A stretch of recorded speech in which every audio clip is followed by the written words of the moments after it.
అయ్యా రేవంత్ రెడ్డి గారు, ఇప్పటికే మీరు హైడ్రా అని బైడ్రా అని రోజుకొక బిల్డింగ్ కూలగొట్టి మీరు ఇబ్బంది పెడతా ఉన్నారు హైదరాబాద్ ప్రజల్ని. ఇలా హైదరాబాద్ లో పెట్టుబడులు పెట్టాలంటే భయపడే పరిస్థితికి తీసుకొని వచ్చిర్రు. హైదరాబాద్ బ్రాండ్ ఇమేజ్ ని ఇవాళ రేవంత్ రెడ్డి గారు డ్యామేజ్ చేస్తా ఉన్నారు. ఇదంతా ఒక పెద్ద కుట్ర. దయచేసి హైదరాబాద్ ప్రజలందరూ కూడా గమనించాలి. రేవంత్ రెడ్డి గారు ఇదంతా కుట్ర చేసి హైదరాబాద్ డెవలప్ కాకుండా కేసీఆర్ గారు చేసిన 10 సంవత్సరాలలో ఇలా అన్ని ప్రాంతం ఉన్నోళ్ళు, ఆంధ్రోలు కావచ్చు, నార్త్ ఇండియన్స్ కావచ్చు, ఏడు నుంచి వచ్చిన సెటిలర్స్ ని మేము అద్భుతంగా స్వాగతించినాం. అద్భుతంగా హైదరాబాద్ ని ఈ భారతదేశంలోనే నంబర్ 1 సిటీగా తీసుకుపోయినాం.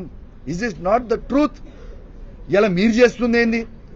చంద్రబాబు నాయుడు గారి ట్రాప్ లో పడి, చంద్రబాబు నాయుడు గారి డైరెక్షన్లలో పడి రేవంత్ రెడ్డి గారు ఇక్కడి నుంచి అందరినీ కూడా తీసుకుపోయి అమరావతికి డైవర్ట్ చేసే ప్రయత్నం ఇవాళ స్వయంగా రేవంత్ రెడ్డి గారు చేస్తున్నది యావత్ తెలంగాణ ప్రజలు గమనించాలని విజ్ఞప్తి చేస్తా ఉన్నాను.